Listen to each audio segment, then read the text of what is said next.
Olá, bom dia, tudo bem? Eu sou Wellington Calazans e este é o programa Expresso da Manhã, que começa a partir de agora. Eu estou falando a partir de Estocolmo, capital da Suécia, e desejo a você um ótimo dia onde quer que você esteja. Sou muito grato pela sua companhia e cumprimento aqui já os meus colegas Rômulo Maia e Camila Govedice, que estão chegando. Bom dia para vocês, tá bom? Bom dia para todo mundo que está chegando.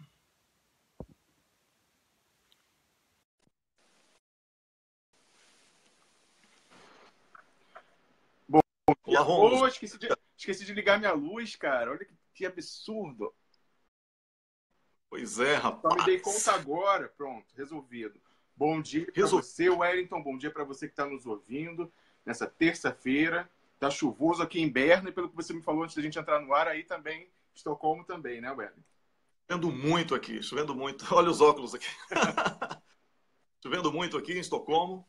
E hoje cedo, né? Levar a criança na escola e tudo, sabe como é que são essas coisas. Bom dia para... Vamos cumprimentar o pessoal aí. Bom dia para Donise, bom dia para Valquíria, Paulo Monteiro, Zarazou. bom dia para... Bom dia, Zarazou. É isso aí. Rosimeire Valença, Lucinda Oliveira. Bom dia para o meu colega advogado Rui Yoshio. Olha só, Maria Dibe Guimarães, Pedro Nicolas, Ana Valença. Maria José Pinheiro Costa, bom dia. Neck Perger. É isso aí. Bom dia para todo mundo que está chegando. A Camila mandou aqui uma mensagem interna para mim, toda preocupada, porque errou a data do banner. Sabe o que é isso aí, Camila? É a pressa para chegar o dia 30, o dia que Tacla Duran. O dia que Tacla Duran vai acabar com a farra da Lava Jato, que ontem declarou publicamente que é um partido político afeto à corrupção, porque protege bandidos e persegue os desafetos da elite, sobretudo a elite internacional para a qual a Lava Jato tem relevantes serviços prestados, não é? O dia de ontem foi um dia de muita movimentação na política brasileira. O dia de ontem foi um dia histórico no discurso do senador Roberto Requião em defesa da Lei Cancellier. Assim, uma coisa digna de quem ama a política boa, a política que a gente defende aqui todas as manhãs, a política que transforma a sociedade para melhor. A grande política, né, Wellington? A grande política. Pois é, bom dia para Janaína Miranda, para Marcos Valério Machado, a Cicleide Cassiano, Miriam Xavier, bom dia para Maria José Pinheiro Costa. Eu acho que eu já estou repetindo alguns nomes aí, né? O pessoal fica escrevendo. Pois é. É muito importante hoje a opinião do público, não é, Rômulo? Porque hoje nós vamos discutir dois assuntos importantíssimos. Nós estamos falando muito sobre a volta da escravatura no Brasil com o assassinato da CLT, coisa que será revertida no referendo revogatório, certamente. Sim. Certo? E aqui eu quero parabenizar a senadora Gleisi Hoffmann pelo ousado artigo que publicou ontem na página do PT, falando que só que ela usou plebiscito revogatório. Olha, o PT tem que parar com essa mania de querer ser pai de tudo, tá?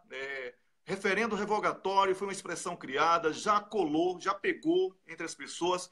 Não confunda a sociedade com outra coisa. Eu imagino, Wellington, eu imagino que tenha sido um lapso, porque lá em Minas Gerais, tanto ela como Lula e a Dilma se referiram a referendo revogatório. Então, eu acredito que tenha sido um lapso na hora de escrever, mas que isso vai ser corrigido com certeza. Tomara que seja, para não ficar dividindo ainda mais a bandeira. A referendo revogatório agora vai receber um adicional, que é a reconstrução nacional, porque é disso que se trata, reconstruir o Brasil. Reconstruir o Brasil na justiça, na comunicação social, no Ministério Público urgente, na educação, na saúde, na devolução das riquezas. Bom dia para Túlio Ribeiro, meu colega aqui do Cafezinho, que está acompanhando. Bom dia para Alessandra Quedo, Venceslau Araújo. Bom dia para Maria Inês Margarida Schwenk. Bom dia para José Jarbas Fardim. Eu não sei se é Fardim ou Fardan, né? Gilberto Rufino também. Bom dia para João Bosco Vanderlei. Bom dia para Lia Ribeiro da Souza. Bom dia para Miriam Benites Granado. Zarazou de novo. Essa já dei bom dia. Muita gente boa chegando, muita gente boa chegando. E você compartilha o programa a partir de agora. Você curte as páginas, adiciona aí, faz o cliquezinho aí para acionar notificações. Dulce Helena Costa.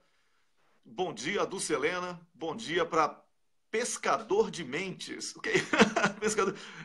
Pescador de Mentes é ótimo. Deve ser alguma empresa, né? Fazendo aqui o marketing. O Miguel do Rosário falou que é para a gente adicionar aqui um botão de doação para o programa, porque ele acha que a contribuição do programa para o blog é muito grande e as pessoas que quiserem colaborar diretamente para o programa e não apenas para o blog, era para a gente criar esse blog. Então, Camila, olha aí, Camila, bota aí um botão para doação, tá? Já que o Miguel pediu para a gente fazer isso, tá? Mas a gente continua seguindo aqui, o dinheiro aí vai ser revertido para divulgação do programa, para abastecimento do carro da Camila, porque ela está dando a maior força. Então, muito importante. Tá? Muito importante. Quanto mais a gente divulga o programa, quanto mais a nossa equipe está motivada também, melhor. Porque para mim e para a Rômulus, a gente vai levando aí com o nosso esforço aqui, né, Rômulus? Wellington, hoje ainda, depois da gente conversar com nossos convidados, eu queria conversar com você e com você que está nos ouvindo também, sobre voltar aqui às minhas origens no programa, falando um pouquinho de internacional, mas é um internacional muito relacionado com a gente, que é a perspectiva de assinatura nos próximos dias do Tratado de Livre Comércio entre a União Europeia e o Mercosul. E aí eu me sinto muito confortável, muito tranquilo para falar, porque essa é a minha área de especialização, não só o direito internacional, como o direito internacional econômico e direito internacional do comércio. Então, é importantíssimo, é gravíssimo o que está para acontecer. E eu vou ter que repetir mais uma vez aquele chamamento, mas agora em caráter urgentíssimo, à presidente Dilma Rousseff, Wellington. Pois é. É o seguinte, quem compra mercadoria roubada é ladrão e quem faz acordo com ladrão é sócio de quadrilha. Isso tudo vai ser desfeito, é referendo revogatório. Não há legitimidade para a cleptocracia. Então, já era. Vamos ficar aqui perdendo tempo, Rômulo. Eu acho que é importante você advertir apenas com um registro histórico, tá? Mas não vale a pena aqui a gente ficar achando que o que esses caras estão fazendo sem nenhuma legitimidade vai continuar. O povo não quer isso, o povo já reprovou. Não adianta. Olha só, sabe quem que já chegou aqui? Eu vou interromper rapidinho. O professor de Direito Internacional, angolano, gente boa, como diz lá no Rio de Janeiro, sangue bom. Boníssimo. Abel Gamba. Bom dia, Paulo Gamba. Bom dia, Wellington Calazans. Um bom dia para si. Um bom dia para o Rômulo também. E, de resto, um bom dia a todos os telespectadores do Expresso da Manhã. É isso aí, rapaz. Você hoje vai falar sobre um tema que envergonha todos nós. Um tema espinhoso, porque estamos em 2017, aí o 2018 já batendo na canela, e o mundo com o capitalismo selvagem sob ameaça, porque a população mundial reprovou o capitalismo, e aí eles avançam com um neoliberalismo que só vai funcionar na cabeça deles. Estamos caminhando para uma ofensiva popular contra o 1%, isso está desenhado no planeta, por isso essa ofensiva. Mas eles avançam aí com tentativas bizarras, entre elas a vergonhosa imposição de um regime de escravatura a seres humanos. E eu gostaria que você comentasse isso na condição de africano que é, na condição de analista político que é. Paulo Gamba, por favor, fale para o nosso público sobre esse vergonhoso momento vivido no planeta e que algumas pessoas sequer têm conhecimento. Wellington, só para esclarecer os nossos telespectadores, a Líbia é um país que fica na parte ocidental da África, que é conhecida a zona do Magreb. Um país que fica quase no corno da África, ou seja, a linha litoral que liga através do mar Mediterrâneo à Europa. Ou seja, na ponta da Líbia consegue-se ver as luzes da Europa à noite. Ou seja, para esse caso em concreto, há aqui um nicho de responsabilidade. A primeira responsabilidade para os países de origem, a segunda responsabilidade para a União Africana e a terceira responsabilidade para a União Europeia e os Estados Unidos. Por que é que eu chamo a atenção a esses elementos? Primeiro, é fundamental nós percebermos o que é que levam esses africanos a saírem dos seus países, a submeterem-se a riscos possíveis de tráfico de seres humanos e a fazerem travessias arriscadas, colocando a própria vida em risco para chegarem à Europa e terem empregos precários. O que é que leva esses cidadãos a apostarem nesse tipo de prática? Obviamente, o que leva é a procura de melhores condições. Significa que esses cidadãos africanos estão a sair dos seus países, submetendo-se a todos esses riscos, porque eles não têm condições adequadas para a sua sobrevivência nesse país. Pronto, aí está a primeira responsabilidade. Deve-se incitar os Estados a aderirem, quer do ponto de vista dos direitos, das liberdades, das garantias, quer do ponto de vista das condições sociais, áreas locais bons, países bons para se viver e prosperarem. Isto é um facto. O segundo facto tem a ver com a União Africana. Portanto, a União Africana é uma espécie de Mercosul da África, ou seja, é uma espécie de União Europeia da África.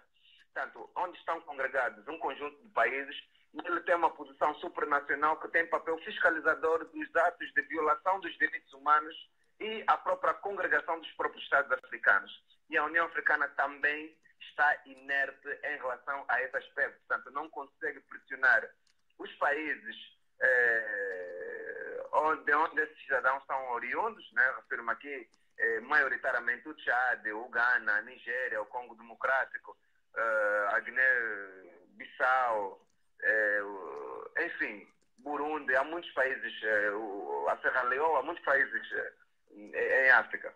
Depois, a terceira parte da responsabilização, Wellington, que quanto a mim é a mais grave, vai para a União Europeia e os Estados Unidos. Por que é que eu falo da União Europeia e dos Estados Unidos? Em 2013, se a memória não me atrassoa, começou um fenômeno em África que foi conhecido como Primavera Árabe. Ora, a Primavera Árabe veio sob capa o grito dos cidadãos árabes no norte da África, do ponto de vista do direito à liberdade, direito às boas condições sociais, colocando no mundo que o Ben Ali, que era o presidente da Tunísia, Muammar Gaddafi, que era o presidente da Líbia, e Hosni Mubarak, que era o presidente do Egito, eram os piores ditadores do mundo e eram os piores assassinos, e que os povos do norte da África não tinham liberdade, não tinham direitos, não tinham garantia nenhuma. Portanto, esta é uma campanha que foi promovida pela União Europeia, onde nós falamos isso no nosso programa, Wellington, no Sem Fronteiras. Sim. Alô? Estou lhe ouvindo bem, Paulo. Tem que eu ficar calado para aprender, né? Não, é que o seu silêncio me preocupa. Pois é.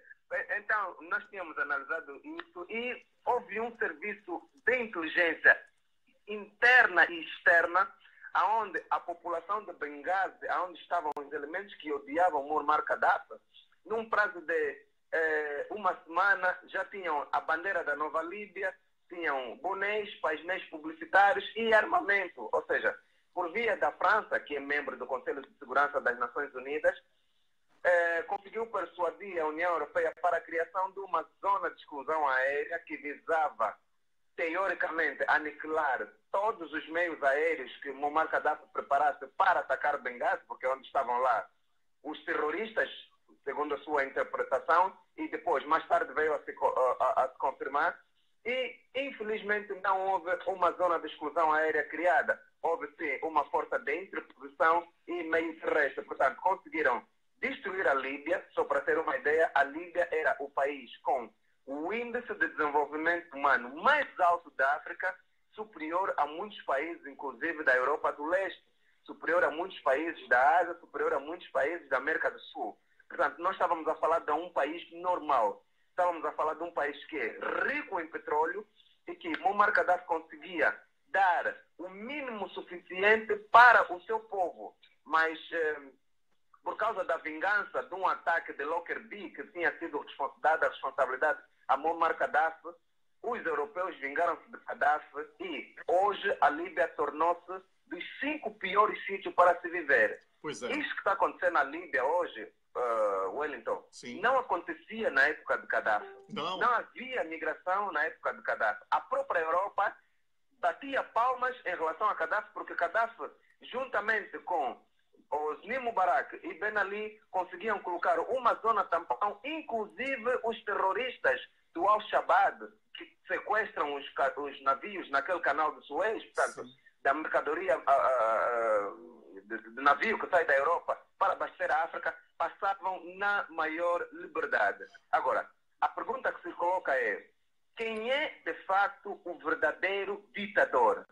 Exatamente. Era Muammar Gaddafi ou, afinal de contas, os capitalistas que, por via da falsa modéstia, conseguiram incutir na mente das pessoas de que Gaddafi, de facto, era o ditador? Essa questão fica no ar, Wellington. Olha, Paulo Gamba, eu vou falar uma coisa a você. Você lembra, eu já citei isso lá no programa Sem Fronteiras, que eu estou até devendo presença nas últimas semanas, mas você sabe que eu estou hiper atarefado. Sim, o pessoal sabe disso. Então, mas eu já comentei uma vez, eu entrevistei o Hans Blix, aí uma das vezes que eu entrevistei o Hans Blix, que foi o observador das Nações Unidas, que denunciou que não existiam armas de destruição em massa lá no Iraque. No Iraque, exatamente. Ele me falou uma coisa assim que eu uso muito, porque foi um dos melhores ensinamentos que eu tirei daquela primeira entrevista. Ele falou que a tirania é melhor do que a anarquia. Porque ele falou que quando se tem um tirano, você tem política para transformar. Mas quando você tem anarquia, você não tem nada. E é exatamente o caos, a desordem mundial, como defendeu na sua tese, num livro fantástico, o professor falecido recentemente, Luiz Alberto Muniz Bandeira, com o qual nós conversamos diversas vezes em conferência via Skype. Pois é. É uma grande perda. Isso é uma grande perda, assim, isso nem se comenta. Então, o que aconteceu na Líbia foi a força da propaganda mentirosa, da máquina de propaganda chamada CNN, que aí e os seus satélites no mundo todo, não é? E a força da indústria bélica para o roubo de petróleo, que é a grande razão da instabilidade, das guerras em todo o mundo. No Brasil não é diferente, Paulo Gamba, porque no Brasil, Paulo Gamba, é uma Arábia Saudita sem rei hoje, porque você sabe que a Arábia Saudita sequer entra no debate da questão dos direitos humanos. Mas lá, como você mesmo denunciou... E é o principal aliado, né? Exatamente. Não entra no debate porque é aliado dos Estados Unidos. Mas existe escravidão há quanto tempo na Arábia Saudita? Em tempos atuais. Há muito tempo, e até agora, Wellington, só para termos ideia, na Arábia Saudita é o pior país onde os direitos das mulheres são sistematicamente violados. Exatamente. A mulher não tem direito nenhum, nem sequer para ter carta de condução para conduzir uma viatura. Pois é, e os olha... Estados Unidos não faz nada. O Trump esteve lá recentemente, ficou abraçado com os reis e ainda fizeram aquela dança da espada. Portanto, um absurdo, é nojento ver aquela imagem. É nojento porque esses caras que dizem que vão invadir países para salvar democracias, não tem democracia sequer dentro dos seus próprios países. Os jovens norte-americanos estão morrendo em guerras para defender... em guerras fabricadas para eles. Sustentar a indústria e o lobby do armamento. Exatamente. Então, Paulo Gamba, está aí feita a denúncia, repudiamos toda e qualquer exploração de seres humanos, sou solidário a você na condição de africano, nessa sua denúncia gravíssima, e eu quero dizer que o seu comentário aqui somente eleva o nível do nosso programa. É uma aula, né? Ô, Rômulo, fala aí alguma coisa com o Paulo Gamba. É excelente, o Wellington. Eu acho dramático nessa questão que ele levantava da Líbia. É mais um reflexo do quanto a ingerência imperialista americana é danosa para o mundo.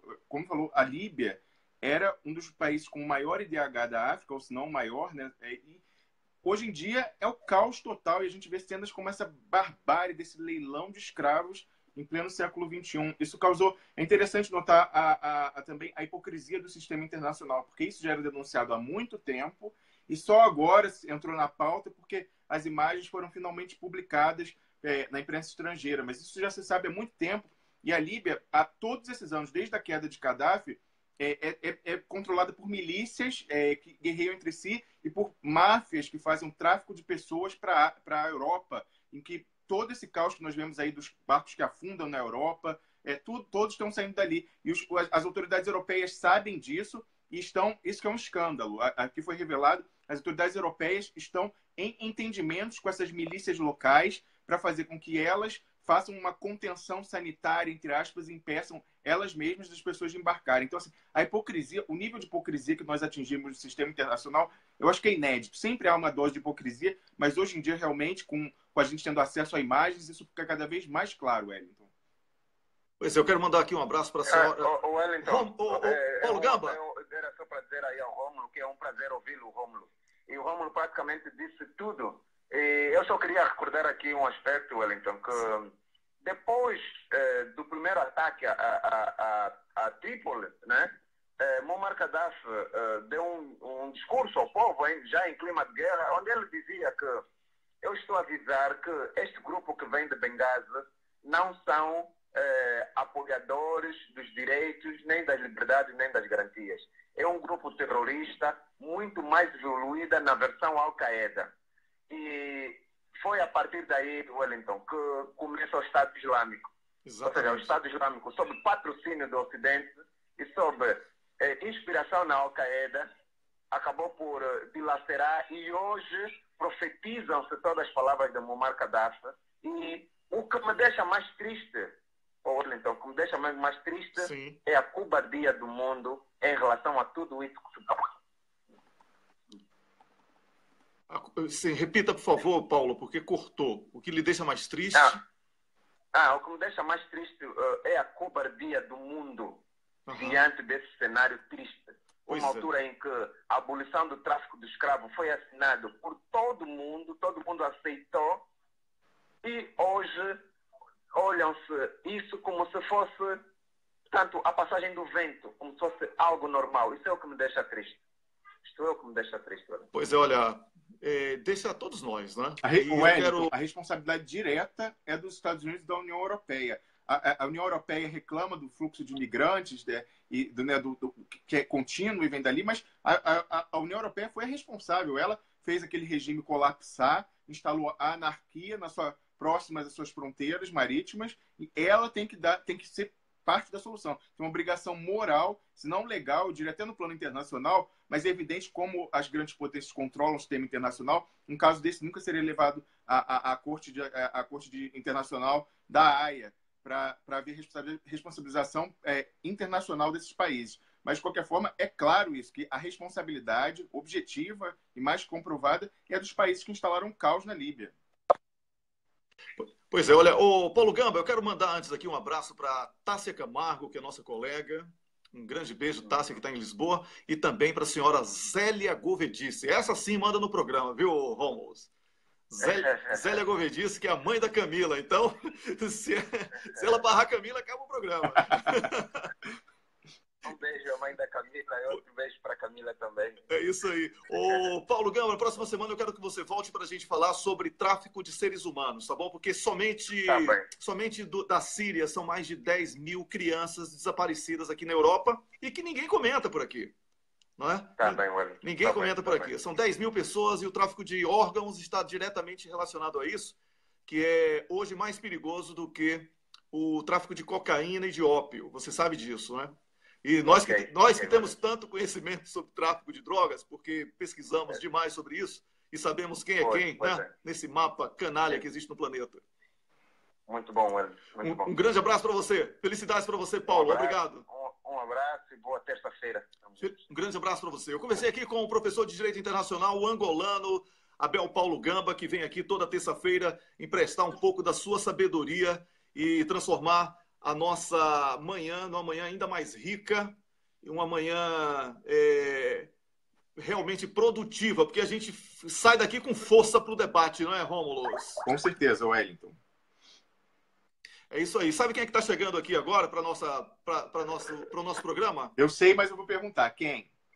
Pois é, quem está chegando aqui é o cientista social, que é colunista também aqui do blog O Cafezinho, professor Robson Sávio. Bom dia, Robson Sávio. Bom dia, Wellington, para você e para todos os ouvintes. Como é que está você, Robson Sávio? Você está com um pouco de eco aí, eu não sei se você está falando no Viva Voz, ou se você está numa sala um pouco vazia, tipo WC, mas está um eco assim, um pouco estranho. Dá para falar um pouco mais próximo para a gente tentar reduzir um pouco e sentir um peso da sua voz aí, ô Robson? Wellington, melhorou um pouco agora? Melhorou sim. Robson Sávio, estamos aqui honrados com a sua presença. Apesar de sermos colegas do blog aqui, o Cafezinho, eu sou admirador do seu trabalho. Você é um professor universitário de grande respeito no estado de Minas Gerais, que presta um grande serviço à sociedade brasileira. Em breve estará lançando aí o relatório, apresentando o relatório da Comissão da Verdade, do qual você foi um dos grandes artífices. E eu quero, aqui em nome do programa, de toda a equipe, com certeza do Rômulo, da Camila, do Carlos Krebs, Ana Tomazini, todo mundo que participa do programa, o Mariel, agradecer a sua presença aqui no programa para falarmos sobre uma questão que está sob ameaça no Brasil, direitos humanos, que é a sua praia. Você está fazendo, se não me engano, pós-doutorado na Espanha, não é? Nessa questão dos direitos humanos. E eu gostaria que você falasse um pouco sobre essa ameaça diária, todo dia uma novidade, Robson Sávio, contra os direitos humanos no Brasil. É verdade, Wellington. Nós temos, historicamente, um país que, digamos assim, ele está nos primeiros lugares do ranking em termos de violação aos direitos humanos. Historicamente, nós fomos o último país a abolir a escravatura. O Brasil ele tem sérios na área prisional, né? Nós temos hoje a terceira maior população prisional do mundo, vivendo em condições subhumanas, uma população formada majoritariamente pelos pobres, pelas pessoas negras, por pessoas que não têm acesso à justiça. Nós temos uma das polícias mais violentas do mundo, infelizmente. O índice de letalidade policial do Brasil ele é muito alto e também muitos policiais morrem. Nós temos violações sérias às populações tradicionais, aos indígenas, né? Um verdadeiro genocídio dos indígenas que acontece desde o chamado, entre aspas, descobrimento desse país. E eu poderia aqui, por exemplo, a questão da violência contra a mulher, né? Dados do Fórum Brasileiro de Segurança Pública, do qual eu sou membro, apontam que no Brasil existem provavelmente alguma coisa em torno de quase 500 mil de estupros por ano no Brasil, somente 10% desses serem notificados, porque as pessoas têm uma série de problemas, inclusive para notificar violências como violência sexual. Então, quer dizer, nós temos uma lista de violações aos direitos humanos que nos deixam enrubescidos, mas de vergonha. É claro, Wellington, Rômulo e demais ouvintes, que numa situação como nós vivemos agora, de um país que passa por um golpe, esse golpe ele é encabeçado justamente pelos mais conservadores e retrógrados da sociedade brasileira, essa situação piora muito. Por exemplo, os dados que a gente tem do ano passado, o Robson, do Fórum Brasileiro de Segurança Pública, Robson, mostra essa realidade. Pois não, Robson. Não, é o Wellington que está falando aqui. É o seguinte, Robson Sávio, nós estamos aqui com um pequeno problema no seu sinal. Eu acredito que seja da sua internet, que está cortando algumas palavras muito importantes da sua fala. O que é que eu vou fazer? Eu vou ligar para você de outra forma, ligar para o seu telefone. Eu queria só que você digitasse imediatamente aqui um número, enquanto o Rômulo vai comentando aqui. Eu volto a fazer uma conexão com você por uma via mais segura. Me dá um telefone aí, pode ser fixo ou celular, você escolhe. Digita aqui rapidinho, aqui mesmo no Skype, tá bom? Ok. Então, por favor. Rômulo, eu estou falando com o cientista social, o professor universitário Robson Sávio, que é colunista também aqui do Cafezinho, sobre direitos humanos, a ameaça aos direitos humanos no Brasil. Ele que cunhou a expressão cleptocracia no poder. Foi Robson Sávio que falou isso aqui num texto para o Cafezinho, e eu, assim, Quando a ideia é boa, eu assimilo logo. Né? Então, cleptocracia no poder foi uma expressão criada aqui, cunhada, né? Não, certamente não foi ele quem criou, mas quem fez esse paralelo entre a realidade do Brasil e uma cleptocracia. Robson Savio, um gênio. Por favor, Romulus. Wellington, essa questão dos direitos humanos é fundamental e a gente vê, mais uma vez, a importância do sistema internacional nesse caso. Nós temos nas Américas o Sistema de Proteção de Direitos Humanos da Organização dos Estados Americanos. Há uma comissão que investiga, que é a comissão fica em Washington, e há a Corte Interamericana de Direitos Humanos, que fica em São José da Costa Rica. Alô? Pois é, agora vamos falar assim, o Robson Savio, só para o Rômulo concluir o raciocínio dele, aí eu já volto com você, mas pode continuar em linha, tá bom? Tá ok. Então vamos lá, Rômulo. Nós vemos a pouca importância que o Brasil dá a essa corte. Nós já tivemos várias condenações, por exemplo, a Lei Maria da Penha, ela resultou de uma condenação nessa corte interamericana, e você veja que nesse caso o golpe conseguiu macular até mesmo a corte, porque uma pessoa que era respeitada na comunidade dos direitos humanos, que era Flávia Piovesan, professora de direito constitucional e que escreveu muito sobre esse tema, ela se vendeu ao golpe, acabou com a sua biografia, tornando-se secretária de Direitos Humanos do governo que simplesmente mais viola direitos humanos no Brasil. Nós vemos aí com a questão agrária, com a morte de trabalhadores, tudo mais, todos os absurdos que nós temos visto em relação à questão indígena, né, tudo isso, violações flagrantes contra os direitos humanos, e ela fez isso apenas para conseguir uma nomeação para uma vaguinha, para uma cadeira como juíza lá dessa Corte Internacional de Direitos Humanos. Então, ela se vendeu e o golpe maculou a corte,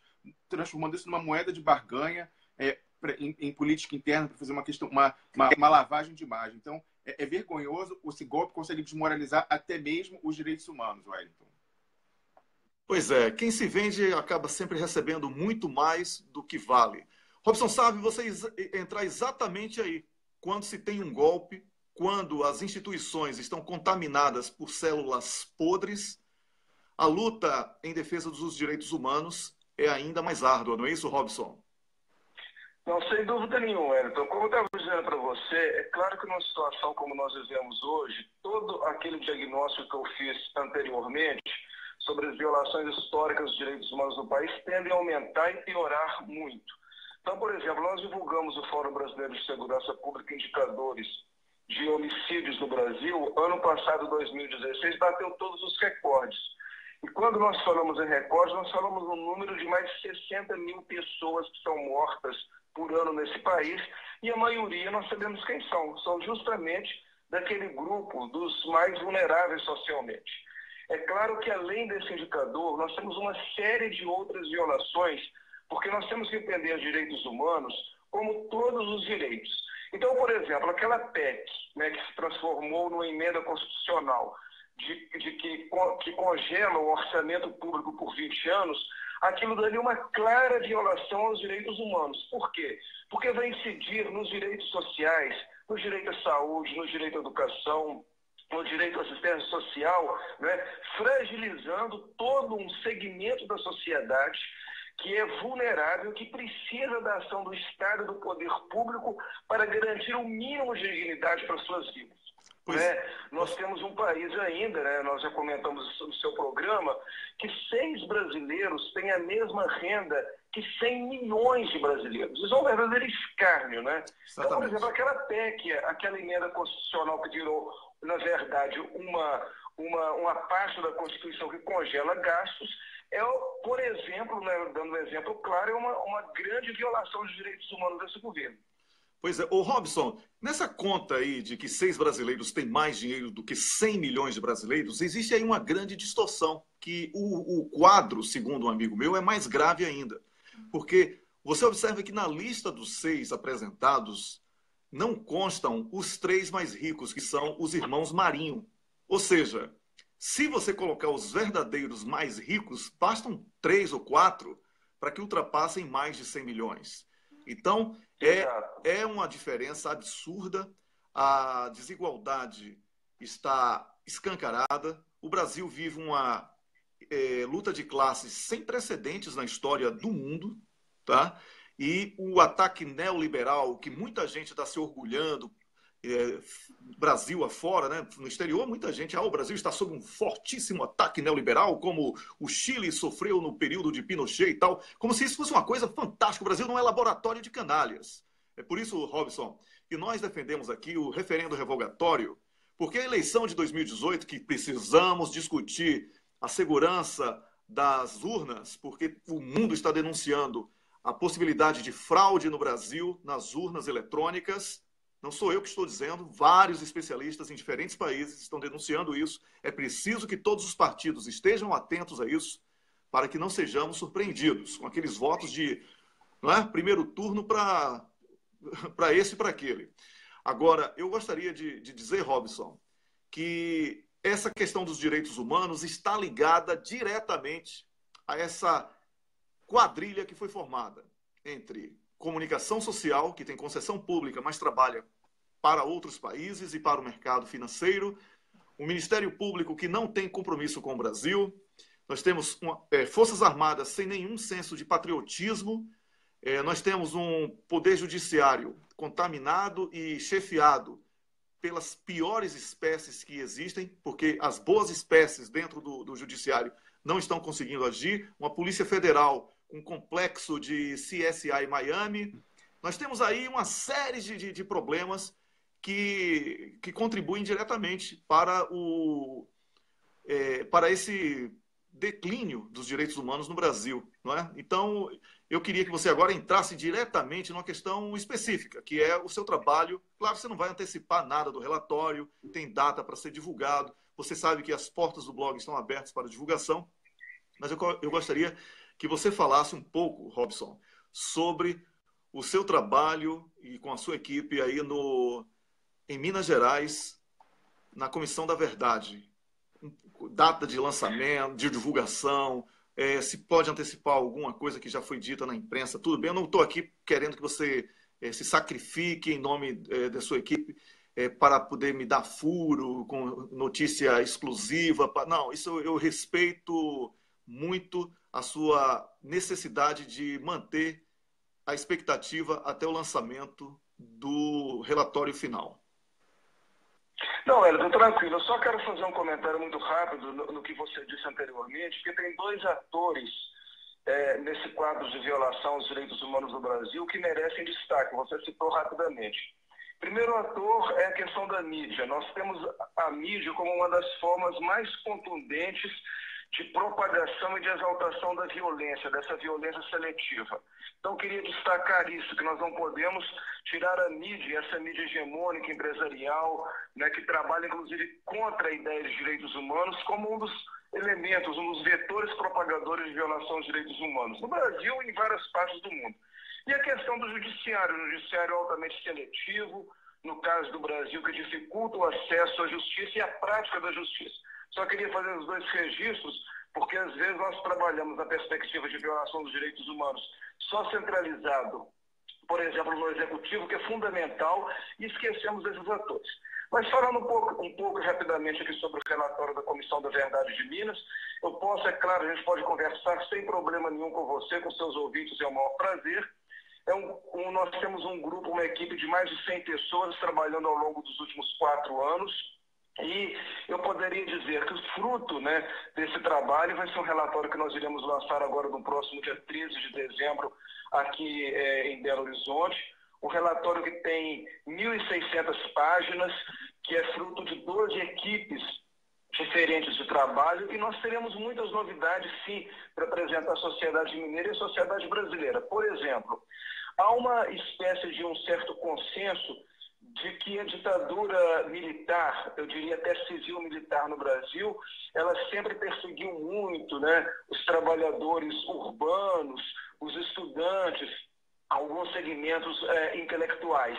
E esses atores, né, eles sempre foram, digamos assim, os mais visados na história sobre as perseguições da ditadura militar no Brasil. Mas, por exemplo, Minas Gerais, que é um estado que tem 853 municípios, nós conseguimos apurar que a ditadura agiu demais da conta contra trabalhadores rurais, contra etnias indígenas, contra uma série de outros sujeitos que estavam invisibilizados até então, e que esse relatório poderá, por exemplo, mostrar o alcance, digamos assim, da ditadura, que tinha, além dos parceiros policiais, né, das polícias militares, civil nos estados, tinha uma série de outros parceiros, os coronéis das políticas locais, empresas do Estado que agiam para favorecer interesses privados e perseguir pessoas em detrimento dos interesses públicos.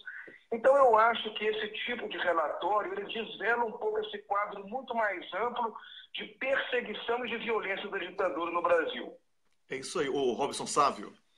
Sou muito grato a você, o Rômulo também, e o público certamente. Hoje, aliás, um dia assim de programa que eu não preciso falar muito, para sorte do público. O Rômulo falou menos, o desespero do público. Porque tivemos aqui o Paulo Gamba, que você deve ter acompanhado, é um professor universitário lá de Angola, maravilhoso. E agora você, que eleva em muito o nível da nossa discussão. Robson, eu quero lhe parabenizar, porque eu sei que você é uma pessoa muito séria e o seu trabalho certamente vai encantar a todos. Desejo boa sorte no lançamento, conte com a gente aqui no blog e no programa também. E eu desejo a você muito sucesso aí na sua luta em defesa da democracia, na defesa dos direitos humanos no Brasil, sobretudo nesse momento onde a cleptocracia está no poder e não tem nenhum compromisso com a sociedade, com o Estado social. Muito obrigado, Robson. Então, só uma questão, só uma complementação. Não é que o golpe não tenha compromisso com os direitos humanos. O golpe está vendendo os direitos humanos. As suas barganhas no Congresso com a bancada ruralista, essa cleptocracia está vendendo os direitos humanos como vende tudo mais no Brasil, não é verdade? Com certeza. Eu falei do Paulo Gamba, ele está aí agora assistindo a gente lá em Luanda, capital de Angola. Um grande abraço, meu Camba. Camba é amigo, em Quimbundo, língua nacional angolana. Ô, Robson Sávio, muito obrigado por ter vindo. Wellington, muito obrigado a você, o Rômulo. Eu quero aproveitar esses minutos finais para dizer que no caso da Comissão da Verdade e de Vidas, isso é fruto do trabalho, como eu disse, de uma equipe de quase 100 pessoas, muitos, a maioria voluntários, inclusive os membros da Comissão da Verdade, que todos somos voluntários. Eu estou dizendo isso, Rômulo, porque esses dias foi publicado um pequeno artigo, né, no Brasil 247 sobre o trabalho da comissão, e eu vi aqueles comentários maldosos de que provavelmente são pessoas muito bem remuneradas, que nadaram no dinheiro. Então acho que esse esclarecimento é muito importante. E dizer que sempre que você ou o Rômulo quiserem conversar sobre direitos humanos ou qualquer outra questão relacionada com democracia, direitos humanos no Brasil, sintam-se totalmente à vontade. Eu participo com grande prazer e mando para vocês um abraço para todos os ouvintes também. Olha, eu quero dizer que depois do dia 13 não tem desculpa, eu vou querer vídeo toda semana, viu, Robson Sávio? Tá ok, estamos combinados, meu cara.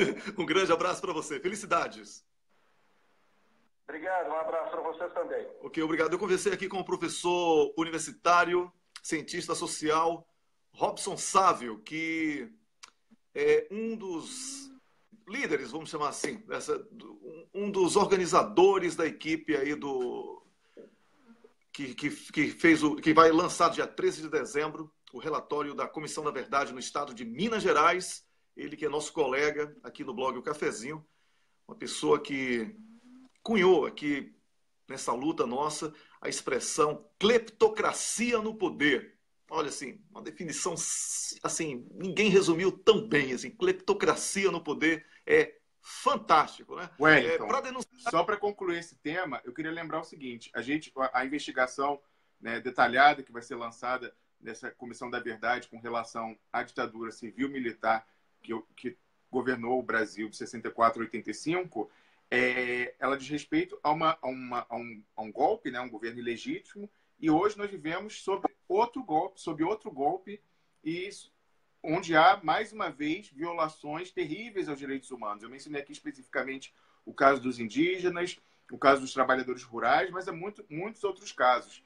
E até em nível individual. É importante que as pessoas saibam que a diferença do que ocorreu no outro período, hoje o registro é muito mais fácil. Então, quando nós formos fazer a nossa nova Comissão da Verdade, na verdade a gente já vive a Comissão da Verdade, porque nós estamos aqui fazendo contraponto e várias outras pessoas têm a possibilidade pela tecnologia, pelos novos tempos, de fazer esse registro automático. Então, quem está violando direitos humanos, quem está se aliando ao golpe, quem está se calando, isso vai ficar muito bem registrado E o trabalho, depois disso, como você sempre lembra, né, do julgamento dos crimes de lesa pátria e tudo isso, né, a reparação que a sociedade vai exigir dessas pessoas que violam os direitos dos brasileiros e a soberania brasileira, vai ser muito mais facilmente cobrada dessa vez, Wellington.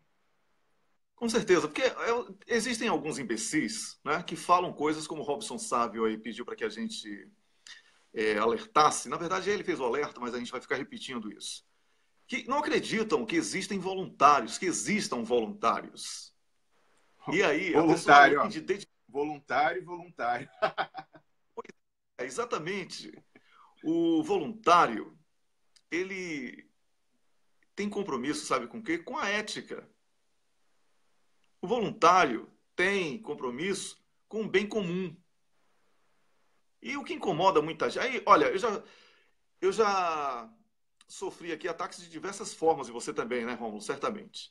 O Robson Sávio acabou de dizer que algumas pessoas comentaram que devem estar ganhando muito bem para produzir esse relatório. Mentira, ele provou que é uma equipe de voluntários. Eu já fui acusado de não poder falar sobre o Brasil porque moro fora. Rômulo também, como se eu não fosse brasileiro. E eu já disse, quem mora fora tem uma visão muito melhor porque não tem Globo. Verdade. Né? Quem não tem Globo tem uma visão muito melhor sobre o Brasil. Né? Porque não adianta o cara...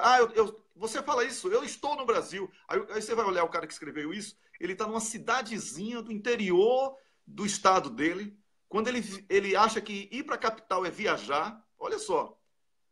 Wellington, às vezes, até pior, às vezes a pessoa está no centro econômico do Brasil, lá trabalhando na Paulista, morando em Higienópolis, e vive naquela bolinha dele, rica e privilegiada, com todos aqueles preconceitos ali, hoje em dia ainda potencializados pelas redes sociais, e achando que conhece o Brasil. Pelo contrário, o Brasil é o Nordeste, o Brasil é a região Norte, o Brasil é o conjunto de todas as regiões. Essas pessoas que vivem naquela bolha do Rio e São Paulo acham que conhecem o Brasil. Olha só, a gente tem aqui um baiano aí falando com seu sotaque lindo todos os dias. A gente tem, aqui na semana passada, recebemos o professor Marcelo Neves com aquele sotaque maravilhoso dele, pernambucano. Tivemos aqui já pessoas de Porto Alegre, já aquela juíza do trabalho maravilhosa. Esse é o Brasil que você não vê na Globo, não é, Wellington? Com certeza, mas o que eu quero dizer, Rômulo, é o seguinte: esse pessoal que está no centro financeiro e que está defendendo o seu interesse econômico faz parte já de um grupo seleto, da sua bolha social, porque ele nunca vai estar inserido na real sociedade brasileira. O que dói é o pobre de direita. Esse é um pentelho, sabe? O pobre de direita, ele atrapalha a nossa luta em defesa dele, fortalece o inimigo e defende slogan e manchete da Veja como tese de mestrado. Esse é o problema. Aí aparece, por exemplo, a gente está falando aqui de direitos humanos, aparece um imbecil e diz assim, direitos humanos para humanos direitos. Olha, uma pessoa que fala isso não sabe o que é direitos humanos. Eu queria falar, quem é humano direito?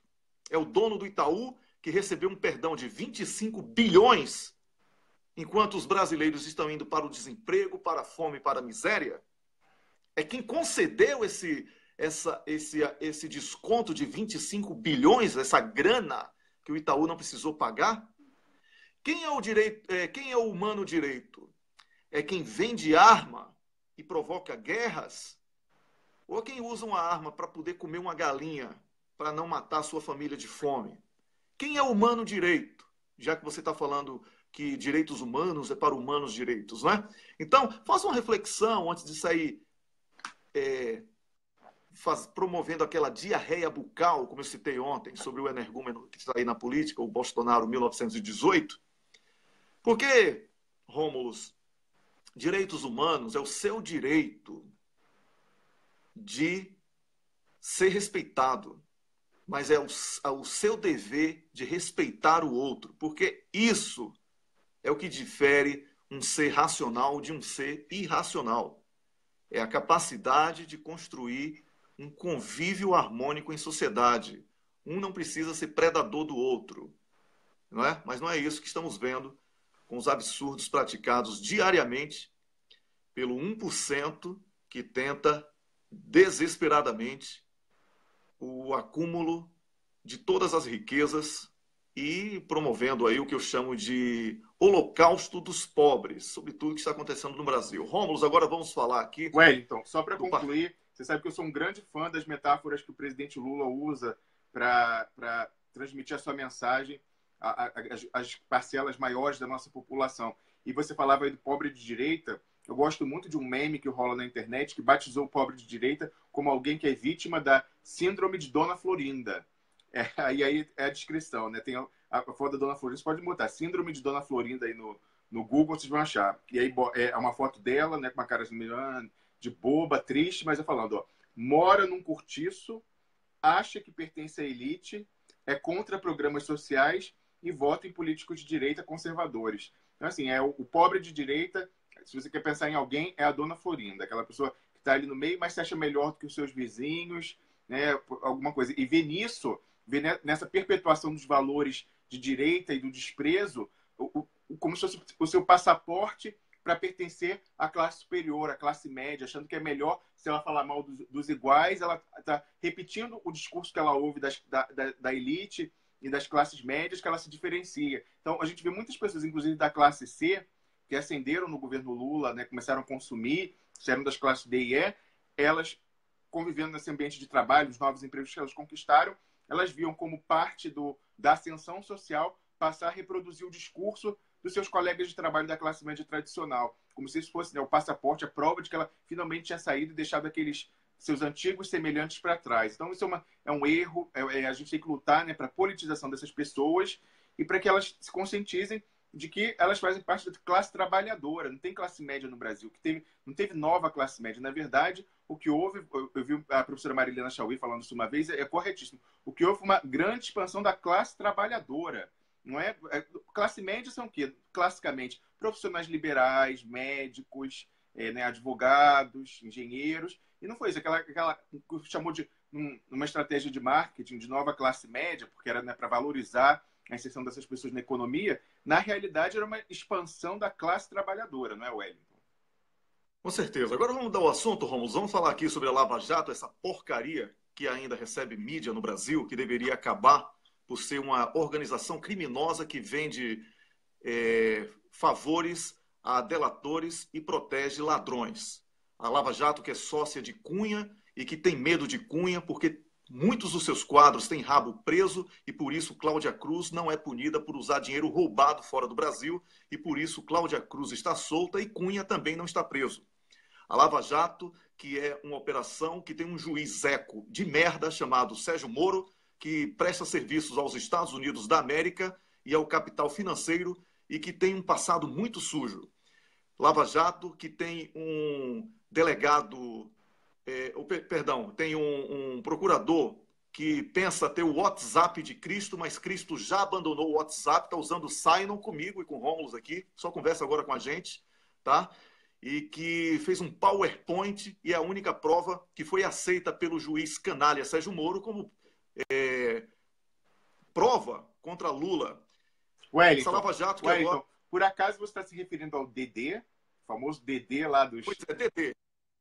Pois é, Dedê, alcunha de bandido no crime, alcunha de bandido, Dedê, Daltan Dallagnol, veja só, Dedê, bandido, certo? Recebeu e-mail e enviou e-mail aí com a sua patota, como é o nome do cara que tentou ser ator no México? Carlos Fernando, tem nome de galã de novela mexicana, mas não tem um rostinho, né?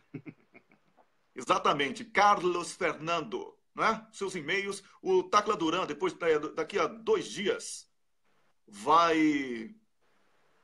daqui a 2 dias, o Tacla Duran, é por isso que eles estão ousadinhos assim. Ontem o Dedê falou que a eleição de 2018 é que vai determinar se a Lava Jato acaba ou não. Olha aqui, Wellington, eu tenho a fala dele, ó.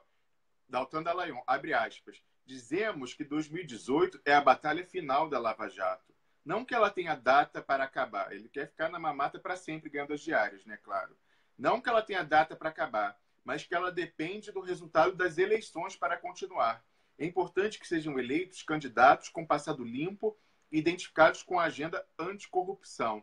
Na verdade, isso aqui me lembra até o livro 1984 de George Orwell, que o Ministério da Verdade era o que era responsável pelas mentiras. Porque você vê que, quando ele fala agenda anticorrupção, ele quer que entre um presidente para garantir a impunidade do esquema lá denunciado pelo Tacla Duran em Curitiba. Então, quando ele fala agenda anticorrupção, é a agenda da máfia, a agenda lá que vem de delação camarada e de racha a grana ilegal, a grana de corrupto que está no estrangeiro, entre advogados e procuradores. Eles querem garantir que nada disso vai ser investigado, porque, evidentemente, o próximo presidente vai indicar procurador-geral da República, vai ter poderes, pode negociar com o Congresso CPIs para investigar eles. Então, isso aí, eles estão morrendo de medo, Wellington, porque voltando um governo popular e comprometido com o Brasil, com a soberania brasileira, ao poder, eles sabem que será investigado todos os crimes de lesa pátria, vai ser investigado muito bem essa cooperação, entre aspas, deles com autoridades estrangeiras, com potências estrangeiras,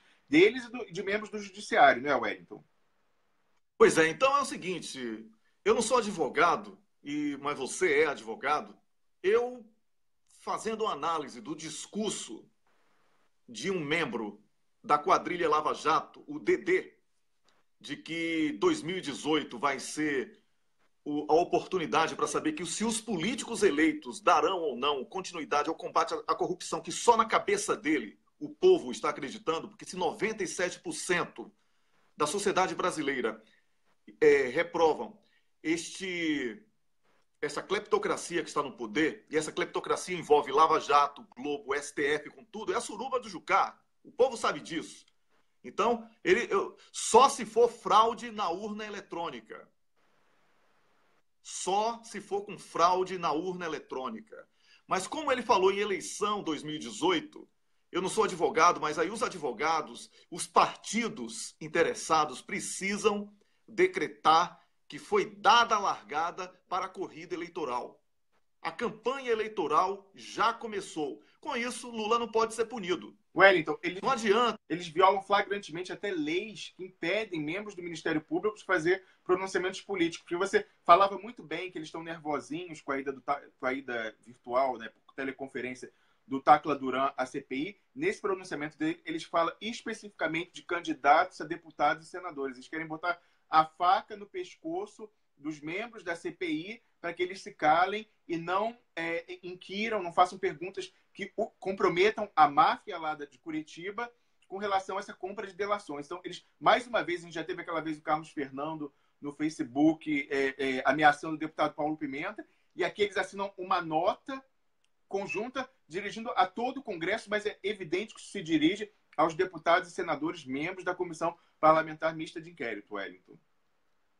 Olha, eu quero também falar aqui sobre o PMDB, porque foi anunciado ontem, nós não comentamos, anunciado para hoje, mas a gente vai comentar agora, tá?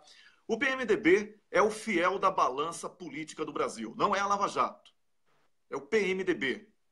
O PMDB deu o atestado de idoneidade a Cátia Abreu na semana passada, expulsando-a do partido.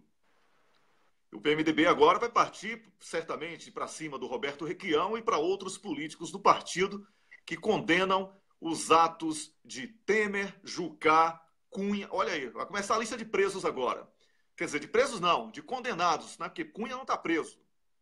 Cunha, Henrique Alves, Gedel Vieira Lima. Então, esse é o PMDB que quer expulsar Requião, expulsou Cátia Abreu, mas certamente ela voltará aclamada e com pedidos formais de desculpas.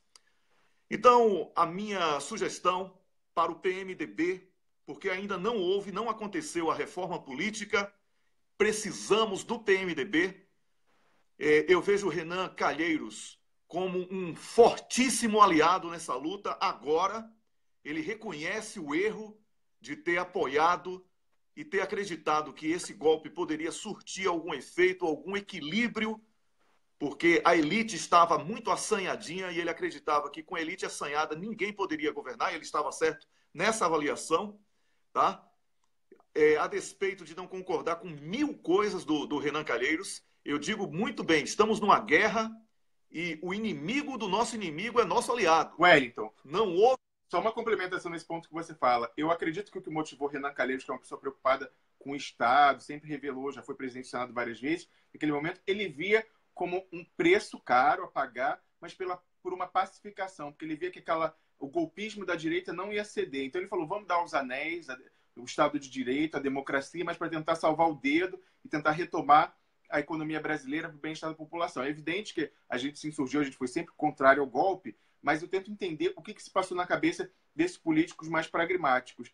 E não só o golpe acabou com o Estado de Direito e com a democracia, como não entregou a melhora da economia. Pelo contrário, piorou sobremaneira. Até as contas públicas, que era, né, a justificativa para tirar Dilma, era a tal da pedalada fiscal, piorou sobremaneira na dimensão do golpe. Então, é evidente que essas pessoas que fizeram esse cálculo equivocado lá atrás, agora reconhecem e é louvável, são aliados importantíssimos, como você dizia, nossos, porque são políticos com mandato, têm representatividade e vão ser fundamentais para a gente atingir a maioria, não só na eleição majoritária de 2018, mas, oxalá, ganhando um candidato do campo popular e comprometido com a soberania, poder governar no Congresso, que são pessoas, muitas delas comprometidas com o Brasil, e pensaram que o golpe seria um preço a pagar para voltar à estabilidade, não é, Wellington?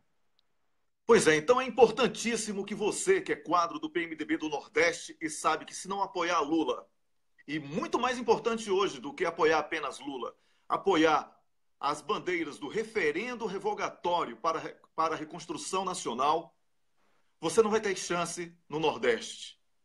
Então, você que é de outros estados fora do Norte e do Nordeste, que tradicionalmente apoiam essas políticas sociais que foram golpeadas através da cleptocracia que está hoje no poder, você tem um compromisso de apoiar Cátia Abreu, Requião e resgatar o PMDB. Certo? Deixa o P de prostíbulo, como disse Rômulus, para o Jucá, para Temer, para o Gedel, Henrique Alves e outros, e pega o MDB de Ulisses Guimarães e Tancredo Neves e traz de volta, para que a gente possa ter equilíbrio na democracia e aí sim a gente promover depois a tão necessária reforma política. Entre as várias reformas, a reforma política. Tá bom? Então, vamos... Eu não sou do PMDB, eu não sou do PT, não sou de nenhum outro partido. Aliás, eu já falei aqui no programa, logo no início, uma vez eu me filiei ao partido do Kassab, lá no interior da Bahia, para que ele pudesse apoiar o PT na minha cidade. Tá? Então eu fiz esse, porque o cara falou, se você entrar no partido, eu apoio o PT. Então eu entrei. E depois nunca militei politicamente com o partido, até porque eu estou morando fora. Mas fiz isso, porque eu acho que numa guerra você tem que usar as armas que você tem. Tá? Você tem que usar as armas que você tem. Você não pode ter o orgulho agora de abrir a boca como o PSOL, aquele cara, como é o nome dele? Eu vi aí, eu não sei se é verdade, porque não sei se é fake news, mas o Freixo teria falado, segundo a publicação aí online, que eu não tive tempo de checar se é verdadeiro ou não, que temos que pensar numa esquerda sem Lula. Eu digo, Freixo, temos que pensar numa esquerda sem Freixo. Temos que pensar numa esquerda sem Luciana Genro. Porque vocês fazem mais trabalho para a direita do que para a esquerda. Tá bom? Agora, o PMDB é fiel da balança da democracia brasileira. A luta interna do PMDB vai dizer se esse partido vai ficar com migalhas do lado dos entreguistas ou se ele engrossa o caldo dos nacionalistas. Tá bom? Precisamos urgente resgatar o PMDB. Para aí de chatice com Renan Calheiros, com isso. O momento não é... Você tem que escolher o menos pior. No caos, você escolhe o menos pior. Wellington, ainda sobre o Renan, vale a pena lembrar, quem articulou aquela votação dupla, ele nunca aderiu 100% ao golpe. Ele fez um cálculo pragmático, mas quem articulou aquela votação dupla que desmascarou, desde o início, o golpe mostrou que era ilegal e que o afastamento da presidente Dilma foi legal, com aquela primeira votação decidido pelo afastamento dela e a segunda decidido pela não punição dela, foi Renan Calheiros junto com Cátia Abreu. Vai ver até esse um dos motivos da retaliação agora, Cátia Abreu, também seja isso. Provavelmente depois do senador Requião virá Renan Calheiros, porque eles articularam isso, já deixaram ali a mensagem, né? Que nem quando Galileu foi lá no julgamento da Inquisição, ele falava, né, que o Sol girava em torno da Terra, não me lembro da citação exatamente, mas dizer que a terra não se movia, mas, no entanto, se movia. Então, eles deixaram um sinal lá dizendo que, olha aqui, tá, é golpe, impeachment, mas ele é ilegal, porque dizendo a primeira decisão que teve crime e a segunda que não vai ter punição. Se não tem punição, não tem crime. Então, é evidente que ele aderiu ao golpe naquele momento, mas sem nenhum entusiasmo. Ele viu como um preço a pagar. Então, vamos lembrar disso. Quem fala mal de Renan Calheiros, ele é o responsável por Dilma Rousseff poder concorrer agora ao Senado por Minas Gerais, Wellington. Com certeza. É importantíssimo que haja essa disputa interna para derrubar Jucá do PMDB. Se ele vencer, porque ele está com a grana e Temer e ele estão comprando todo mundo mesmo, certo?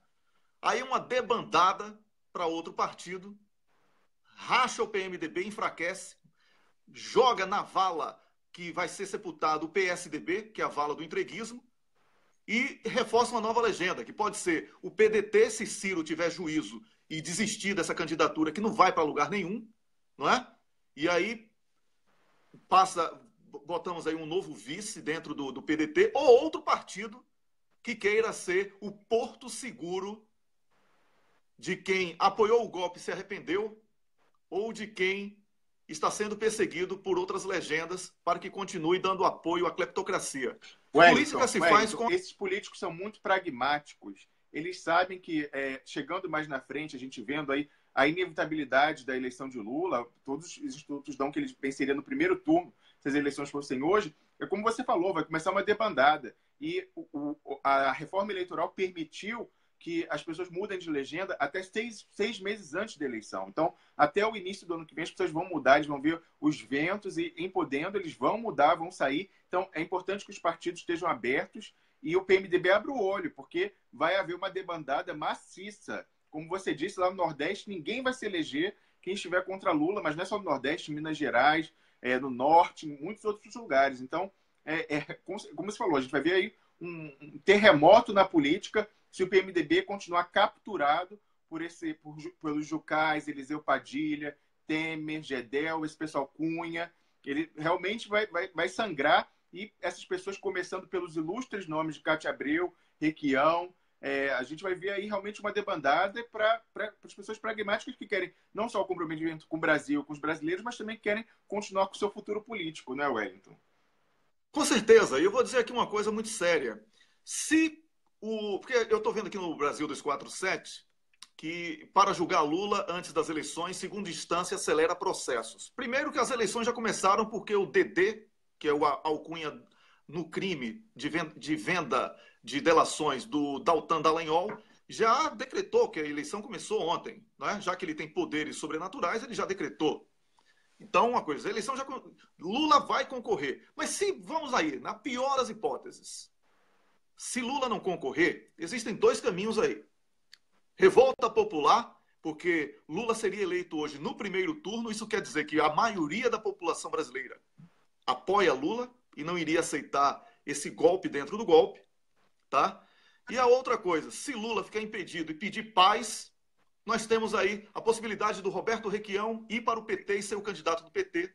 Nós temos a possibilidade do PT apoiar outro candidato de outro partido, com Lula, com Dilma, e a única coisa que eu peço a vocês todos que querem defender a democracia e o referendo revogatório para a reconstrução nacional é que fiscalizem as urnas eletrônicas. Eu e Rômulus estamos recebendo informações de pessoas muito sérias fora do Brasil de que está armada uma fraude eleitoral no Brasil.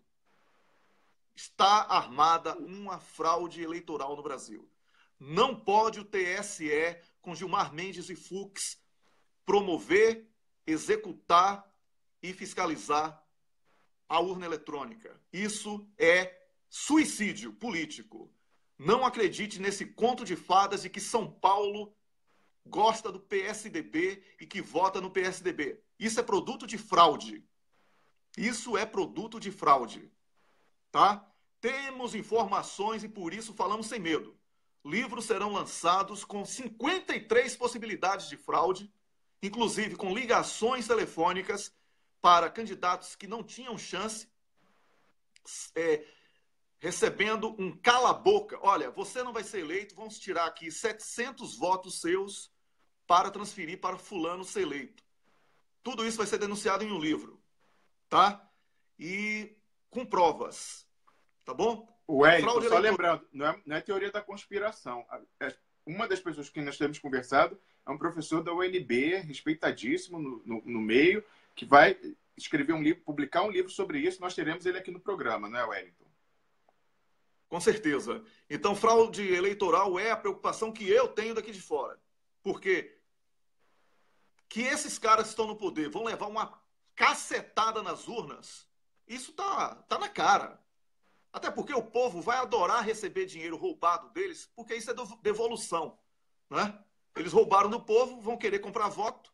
Aí vão fazer como eu falei em 1986, lá na Bahia, quando Valdir Pires esmagou o candidato de Antônio Carlos Magalhães nas urnas, o Geraldão, que era um gênio do marketing, falecido, né? Ele criou um slogan, mas não para propaganda, era do boca a boca, porque tinha muito isso naquela época. Já comi, já bebi, vou votar em Valdir. Ou seja, não adiantava Antônio Carlos Magalhães dar saco de comida com seus coronéis nas cidades, fazer festa, banquete, show de não sei quem e tal, fazer farra, distribuir dinheiro, cadeira de roda, sapato, bola, boneca, não sei o quê. O povo falava, já comi, já bebi, vou votar em Valdir, porque isso entrou na boca do povo. A mesma coisa, a cleptocracia que está no poder está roubando. Esse apartamento com 53 milhões é apenas um dos. Existem vários apartamentos com dinheiro roubado no Brasil para distribuição durante o período eleitoral, para a compra de votos. Isso a Polícia Federal sabe, tá? Então, não vai adiantar. O povo vai receber a grana e vai votar em outro candidato. É por isso que temos que fiscalizar, focar na fiscalização das urnas eletrônicas. Pedir o papelzinho, pedir um carbono, o que seja, uma foto, o que seja. Porque uma outra forma de evitar o questionamento dos resultados é não pode realizar pesquisa de boca de urna. Isso foi exatamente para não quebrar a falsificação dos resultados. Tá? Então precisamos sim de fiscalização, precisamos de comprovação do voto. O Brasil é o único país do mundo que o eleitor não tem a comprovação de que votou naquele candidato. Certo? Não há recontagem possível, né, Wellington? Não há recontagem. Não há recontagem. É a masturbação mental de Gilmar Mendes e Fux. Que isso? Que país é esse? Como é que vai acreditar em eleição assim? Não há auditoria externa. Realmente é como você falou. O TSE baixa a legislação, ele realiza, ele fiscaliza e depois ele vai julgar. Se alguém reclamar, é ele que julga. Então, realmente, é o crime perfeito. É o jornalismo da Globo julgando se a Globo praticou crime com a FIFA. É uma beleza. É a farra, é a orgia dos imbecis, né? Tem que ser muito imbecil para acreditar nisso. Certo? Então precisamos mesmo de fiscalização. E você que é do PMDB do Nordeste, PMDB do Paraná, PMDB de Tocantins, PMDB de outros estados. Minas Gerais, tomar o partido de Jucá e da cleptocracia que está aí. Urgente. Deixar o P de prostíbulo com eles, né, Wellington? E retomar o velho MDB, o velho manda-brasa da luta pela democracia, da luta pelas diretas, da Constituição de 88. Retomar, né, a velha sigla. Com certeza. Vamos tomar o PMDB. Quando eu falo vamos, não é porque eu não sou do PMDB, não. Mas apoio Requião, Cátia Abreu e todos que condenem o golpe e a cleptocracia. Não adianta Simoni Casagrande falar PMDB lixo. Você poderia falar isso se você tivesse ido para a rua apoiar a reforma política quando em 2013 a CIA botou o povão na rua com a Globo para reclamar de 20 centavos e transformou isso numa bandeira contra um país que estava no rumo certo.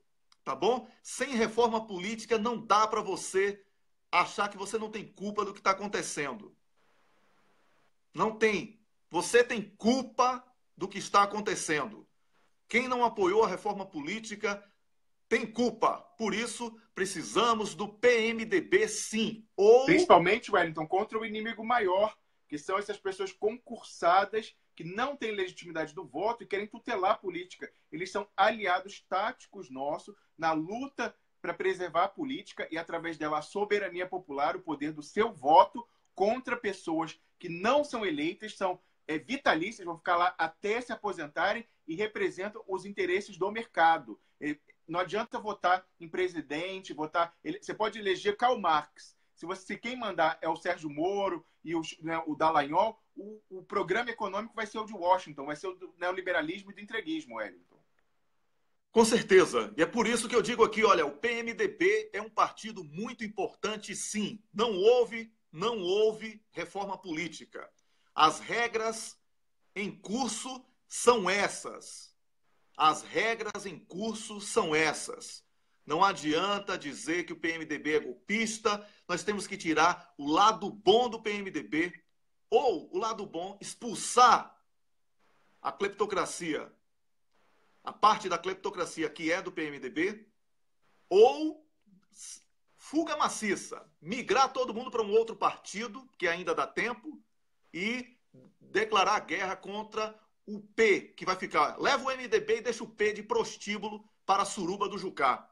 É essa a minha proposta, espero que você entenda a minha preocupação, a do Rômulus. Levei isso porque sou ouvido aí por muitos quadros da política, felizmente, como o Rômulus também é. Somos consultados diariamente, damos conselho, certo? Porque temos experiência internacional, convivemos com diferentes realidades. Não adianta ignorar que a reforma política não existiu. Não vai existir um partido que vai conseguir causar uma revolução, porque isso não existe. Não temos força para isso, não temos uma comunicação social democrática no Brasil, temos uma justiça canalha no Brasil, temos a meganização da justiça. Então é preciso que as forças políticas se unam contra os poderes dos meganhas, contra a cleptocracia e defendam o referendo revogatório como bandeira para a reconstrução nacional. Disse tudo o que queria dizer sobre o PMDB. Se tiver alguma coisa sobre o PMDB, Rômulo, por favor, complemente. Wellington, sobre o PMDB, eu acho que você resumiu bem, né? Aquela frase, deixa o P de prostíbulo para o Jocá, para o Padilha e para o Temer, e vamos sair com o MDB, o Banda Brasa da redemocratização, da Constituição Cidadã, que agora está sendo rasgada. A gente vai colar os pedacinhos junto com o MDB. Só assim, gente, só assim. O Brasil é assim. São os nossos aliados táticos contra quem não tem voto e tenta tomar o poder político, que são essa corporação de concursados em conluio com a Globo e com o mercado, com a finança internacional. Então, a única maneira da gente... O único aliado que nós que temos preocupações sociais, nós temos preocupações com a soberania brasileira, o único aliado com quem nós podemos contar para reformar o sistema e para resgatar, reconstruir a nação com um referendo revogatório é o PMDB, porque eles têm o poder político. A gente tem que atingir uma maioria da classe política para, tendo força suficiente, dar combate e vencer essas pessoas que não têm voto. É um triunvirato. A Globo, o mercado financeiro e os concursados. Só com o apoio do PMDB a gente pode, dos quadros bons do PMDB, aqueles que não se venderam ao mercado, não se venderam à chantagem dos concursados que os ameaçam com dossiês, essas pessoas são os que podem se aliar ao nosso combate e vencer esse projeto do entreguismo e da destruição dos direitos sociais, Wellington. Você falava ainda agora sobre que a gente fala com muitas pessoas e algumas, né, damos conselhos. Eu queria, antes de encerrar o programa, falar aquilo que eu falei na abertura, me dirigir mais uma vez à presidente Dilma, mas eu não tenho a arrogância de querer dar conselho a ela. Eu faço um pedido, eu imploro, presidente Dilma Rousseff, com relação, eu falava, que uma ameaça gravíssima à soberania, de efeitos deletérios, assim, duradouros para a nossa soberania e para a nossa independência, e o projeto autônomo de desenvolvimento está prestes a ocorrer. Nós temos a notícia agora de que no início de dezembro, salvo engano, no dia 10 de dezembro, de 10 a 14 de dezembro, haverá em Buenos Aires uma reunião de representantes do Mercosul e da União Europeia para assinar um tratado de livre comércio entre a União Europeia e entre o Mercosul, que é mais danoso e mais aviltante, mais lesivo à soberania e à ideia de desenvolvimento autônomo do Brasil do que a ALCA, que era aquele com os Estados Unidos. É mais agressivo ainda, ele vai além do que a ALCA previa. Eles estão se aproveitando de um momento em que a direita tomou o poder em todos os países do Cone Sul. A Venezuela está suspensa, a direita golpista tomou o poder no Brasil, na Argentina tem o Macri, no Paraguai também é um presidente de direita, e o Uruguai não tem interesse, porque o Uruguai não tem indústria. O Uruguai é um país que exporta commodities, não tem a ambição de desenvolver uma indústria. Então, ele mesmo já tinha, no passado, cogitado fazer um tratado bilateral de livre comércio com os Estados Unidos, ia até pedir autorização aos membros do Mercosul para fazer isso. Acabou, depois, entrando o Mujica e desistindo desse projeto. Mas o Uruguai não vai se opor a isso, embora tenha uma esquerda presente lá. Essa questão é fundamental. E aí vai o meu apelo à presidente Dilma Rousseff. Embora seja verdade o que você disse, Wellington, que o referendo revogatório vai desfazer isso, a gente precisa de ajuda, a gente precisa de argumentos jurídicos para fortalecer essa batalha, até mesmo no plano internacional. E eu separei aqui para falar muito brevemente o seguinte. Nas etapas, quando a gente tem negociação de tratado internacional, ele primeiro é negociado, então ele vem sendo negociado aí secretamente há meses, se não anos, né, não desde o ano passado, pelos golpistas com os europeus malandros, que sabem que tem um governo que quer vender o interesse nacional num leilão na Bacia das Almas. Os europeus que pagam, né, de defensores da democracia e dos direitos humanos estão se valendo de uma quadrilha no poder para conseguir o que eles não conseguiam quando havia no Brasil um governo que defendia os interesses do Brasil e dos brasileiros. Então, eles vêm negociando aí secretamente, vão assinar esse tratado agora, em dezembro, e depois disso ele vai seguir para aprovação do Congresso e ratificação. E por que eu estou fazendo um apelo à presidente Dilma Rousseff mais uma vez? Porque existe um tratado que regula as regras para os tratados, os direitos dos tratados, que se chama Convenção de Viena sobre o Direito dos Tratados. Essa Convenção de Viena ela foi assinada e ratificada pelo Brasil, ela vale no Brasil. E todos os outros países reconhecem e é a regra do direito internacional. O que diz a Convenção de Viena? Ela diz que, no seu artigo 46, que se houver um vício no consentimento do país ao tratado, por uma violação da lei nacional com relação à competência, quem pode e quem não pode assinar o tratado, pode-se alegar que esse tratado não vincula, não obriga o país que assinou. E é exatamente a situação que a gente tem aqui. Dilma Rousseff é a presidente legítima do Brasil, a presidente cujo afastamento ainda está sub júdice, ainda pode ser julgado no Supremo Tribunal Federal. Teoricamente, ela poderia ser restituída ao poder amanhã. Então, há uma incerteza jurídica e nós, no referendo revogatório com a eleição, vamos consagrar, com o apoio da cidadania brasileira, que esse governo era ilegítimo, ilegal, inconstitucional, mas seria muito importante que a presidente Dilma Rousseff, como na qualidade de presidente eleita, cuja destituição ainda está sob júdice, se pronunciasse oficialmente, notificasse os representantes desse país da União Europeia sobre essa situação, sobre a sua pretensão contrária a esse governo, mostrando que ainda não há uma configuração, uma consolidação desse quadro internamente, porque ela seria a pessoa com autoridade, com legitimidade, direito para negociar e assinar tratado. Não quem está aí, quem usurpou o poder. Então, é importante, Wellington, que ela formalize isso, assine um documento, fale à imprensa, a imprensa estrangeira, e notifique esses países, para que a gente tenha mais um argumento, porque depois, caso esse tratado seja ratificado, ele passe a produzir efeitos no plano internacional, responsabilidade internacional. E esses tratados, Wellington, eles são safados, que tem cláusula no final que fala o seguinte, que se a pessoa quiser depois cancelar, rescindir, o termo em direito se fala denúncia do tratado, que ele ainda vai valer por mais 10 anos, mais 15 anos, mais 20 anos. Então a gente tem que caracterizar que ele nunca valeu. Então é importante que a presidente Dilma entre nessa luta, seja o nosso rosto, não só do referendo revogatório, mas nessa questão internacional desses tratados, Wellington. Porque só para terminar, você sabe que esses tratados, os atuais, eles têm uma coisa gravíssima, que é a instituição de tribunais privados internacionais para julgar quando houver uma disputa entre o governo e uma multinacional estrangeira. Elas não vão mais decidir no judiciário brasileiro, não. Vai ser um tribunal internacional com árbitros escolhidos, inclusive alguns indicados pela própria empresa, para definir, e aí o país fica obrigado a pagar indenizações. A gente tem casos organizados, algumas dessas cortes, pelo Banco Mundial, então você já sabe qual é a ideologia que prevalece nesse meio. Isso é gravíssimo. O Brasil nunca teve, nunca tinha ratificado tratados que previam esse tipo de coisa. O Brasil é famoso por ser contrário a isso, e com certeza esse tratado, embora seja secreto, a gente pode ter quase certeza que numa das cláusulas, porque a União Europeia exige isso de todos os parceiros a quem ela impõe esses tratados lesivos, vai ser a autorização para resolver disputa entre empresas estrangeiras e o governo através de tribunais internacionais privados, Wellington. Aí você imagina a lesão que vai ser, né? Vai perder sempre, vai pagar sempre centenas de milhões, quando não bilhões de dólares, Wellington. Pois é, mas é o seguinte, olha, o referendo revogatório contempla isso. Eu sei que o tratado e etc e tal, mas a Frente Ampla Parlamentar Mista já informou a todas as embaixadas e investidores estrangeiros, inclusive numa carta traduzida em inglês, né, pela equipe do nosso programa aí, que quem compra produto de roubo é ladrão. Quem faz acordo com ladrão é ladrão também. Então a gente vai tomar isso de volta, porque o Brasil, a tendência do Brasil é abandonar a Europa e Estados Unidos e fortalecer os BRICS. Bom, isso é condição. Agora, voltando aqui à questão do PMDB para concluir, eu queria lhe dizer o seguinte, Rômulus.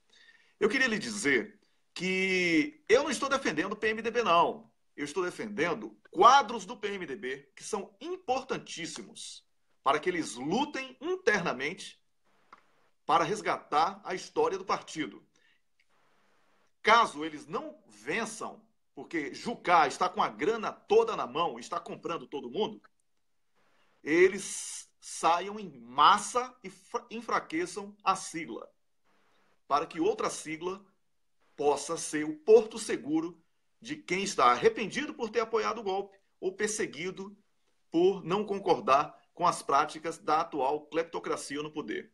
Então, mais desenhado do que isso, impossível. Né? Aí, se entender de outro jeito, ou é má fé, ou já é um problema realmente de inteligência. Eu sou grato a você, Rômulus, pela companhia de hoje. Quero agradecer a todo mundo que compartilha, a você que curte as páginas, e continue fazendo isso. Não é, Rômulus? É muito importante acionar as notificações e, como se diz, fortalecer essa corrente. E estamos numa luta diária e vamos vencer porque estamos do lado certo da história. Não é isso? Então eu queria que você, Rômulus, elegesse aqui o cocô do dia. Olha, o cocô do dia para mim, Wellington, vai ser os golpistas, que são também entreguistas e querem vender o interesse do Brasil nessa negociação com esses neocolonialistas da União Europeia, Wellington. É isso. Cocô do dia, então, para entreguistas. Para os entreguistas. O cocô do dia, para mim, vai para Sérgio Moro, Dedê, que tem alcunha de crime Dedê, certo? E ele sabe que o nome dele no crime é Dedê. Sérgio Moro, que ontem estufou o peito para dizer que não se arrepende de ser criminoso. Não me arrependo de ter divulgado os grampos. Porque você é criminoso. Wellington, ele é um simulado. Você lembra quando o Teori Zavascki cobrou isso dele? Ele falou, foi um lapso, me desculpe, não sei o quê. E agora revela a verdade, que ele não se arrepende de ter um cometimento de crime que lesou a soberania brasileira. Ele grampeou uma presidente em conversa com um ex-presidente e, muito estranhamente, apenas algumas horas depois, isso já estava baixado, decodificado e transmitido. Ele deu a senha, Wellington, do login dele no sistema da Justiça Federal, a senha e o login para o filho da Miriam Leitão baixar isso e transmitir apenas 2, 3 horas depois na Globo News. Uma coisa estranhíssima, que parece que ele teve auxílio aí da inteligência estrangeira, porque é prático, quem conhece isso diz que leva dias para a pessoa fazer o que foi feito e estava em apenas um par de horas lá na Globo News, ao vivo, aquele áudio tentando causar uma comoção brasileira. Então, você, muito bem lembrado, ele é um criminoso confesso, Wellington. Pois é. Sérgio Moro é criminoso, praticou crime lesa-pátria e ele vai pagar por isso. Dedê está antecipando a disputa eleitoral e, por isso, não adiantam tentar pegar Lula. A eleição já começou. Ele está com medo, tá com medo do Tacla Durão, Wellington. A República da Meganhagem já decretou o início das eleições através do DD, que vem de delações, segundo Tacla Duran, dia 30, daqui a 2 dias. Faltam 2 dias para a batalha final. A batalha final é Tacla Fura Bolha. Tacla Fura Bolha. Desmoralizar esses bandidos concurseiros que foram vendidos por essa emissora bandida chamada Rede Globo como salvadores da pátria, desgraçaram o Brasil, destruíram as empresas brasileiras, promoveram essa arruaça que está no poder, são sócios de Cunha, Cláudia Cruz, Jucá, Temer, são bandidos que estão aí ganhando dinheiro ainda vendendo delação. Dia 30, Tacla Duran vai falar sobre isso. É por isso que eles estão assanhadinhos tentando desviar o foco. Não adianta. O povo prefere a corrupção à barriga vazia. Se você quer saber, você é burro. Não teve proposta para o povo. Quem não tem proposta para o povo não se sustenta. Por isso que Fernando Henrique Cardoso, a despeito da privataria que promoveu, não se manteve no poder, porque a Globo não enche barriga. Sem proposta para o povo, revolta popular nas urnas, que vamos fiscalizar sim. Temos que criar mecanismos de fiscalização por causa da fraude eleitoral que está sendo denunciada Brasil afora, porque Brasil adentro ninguém fala que tem medo, tá bom? Vamos fiscalizar, vamos exigir comprovante de que o seu candidato foi aquele, e não o que Gilmar Mendes e Fux vão dizer que foi. Tá bom? Vamos lá. Entreguistas, canalhas, criminosos. O que é que eu fazia no banheiro que me sinto feliz?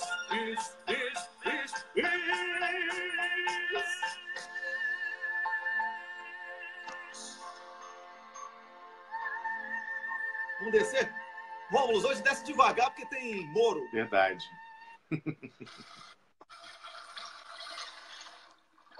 Ficou entalado. Você percebeu aí? Ficou entalado, né? Porque quando tem Moro, não desce de vez. Porque ele é um merda, ele é um merdinha, mas assim, faz um volume muito grande, tá? Aí vamos lá, dá descarga de novo. Eu pego aqui a vassoura, referendo revogatório, lei Cancelier também. Vamos lá?